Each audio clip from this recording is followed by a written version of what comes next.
Hi everyone, this is my 6-month review for the Fox planner, and I've been using this since the month of January, so it is a full 6-month review, and let's get into it. First page, I always put my name and I always put a phone number because this planner has my whole life. This is how I track everything. I do not have anything on like my phone. If this gets lost, I won't be able to keep up with things. This being returned back to me is so important. I always put my phone number. This planner is the 8.5 by 11. It is a pretty big planner, as you can tell. This is the size of my hand and how big that is. This is the January 2024 through the January 2025, so it's for a whole year. That's the one I got.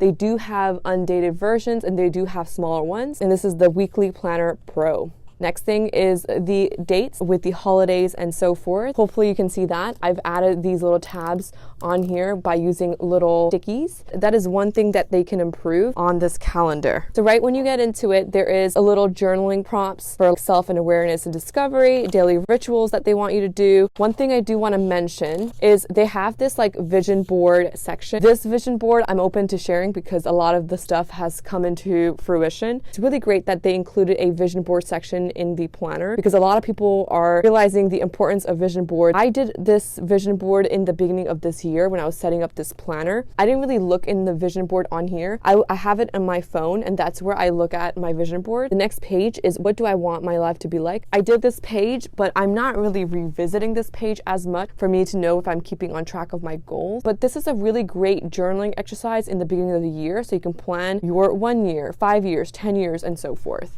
After that, they have these 1-year goals, which obviously I did not complete. The thing that I did complete was these 3-month goals. I set a goal on the 3 months and I wrote on here it's until the end of March. So that way I do know when I have to complete these goals by. I created my 5 goals here, which were great. I will talk about this a little bit more. They have quarterly goals for every 3 months, which I thought they did a really great job incorporating in this planner. So this is your monthly calendar. What I want to discuss how I use my monthly calendar is I mentioned in my previous setting up my Fox planner video, I like to use the sticky note method. This is one method that has been working for me incredibly this year. I do recommend it. The first sticky note is basically the things that are happening this month, things that are planned.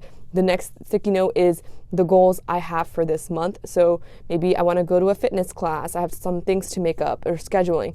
And then the next sticky note, usually this is a sticky note, is the next month, things I need to plan for, I'm looking forward for, or that are already scheduled in for the upcoming month that is here. So I don't have to constantly like flip through my calendar to the next month. It's all just written right here. This section here, things I will do to make this month great. I did not really use this section. In the other months, I've put like quotes on here or I put little stickers as reminders.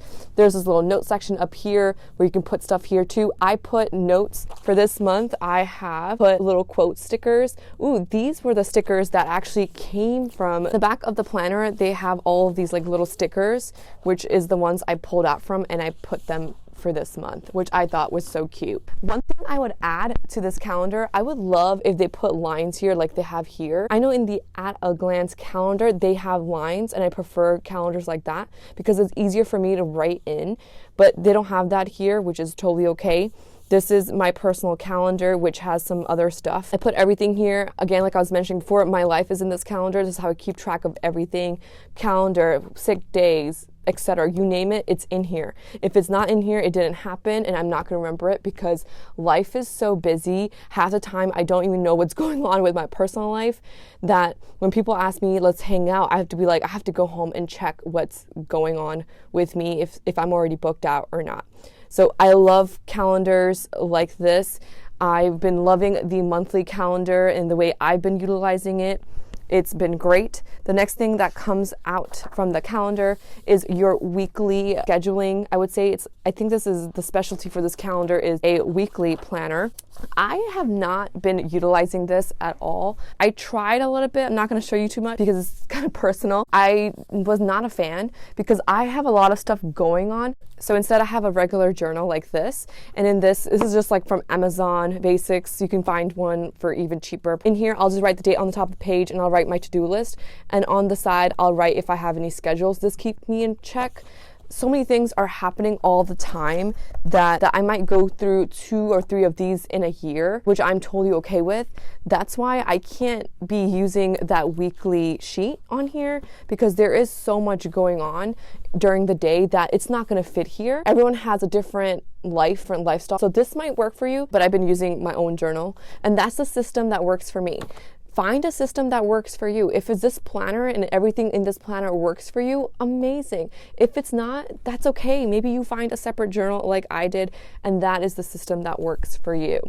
Okay, so that's how I do my like daily planning and my weekly planning. I'll put that all in this little separate journal. The next thing I want to discuss is this weekly planning list, which is all here, right? Your main goal, your priority, your to-do list, personal habits. This page is your weekly planning. I think I tried using that too. Yeah, for like working out, meditation, some books I was trying to read. It didn't really work for me, and so I couldn't stick with it. I have my own version of how I do a weekly reflection. I know this thing has this week's wins and lessons learned and how we'll improve next week, which I think is amazing.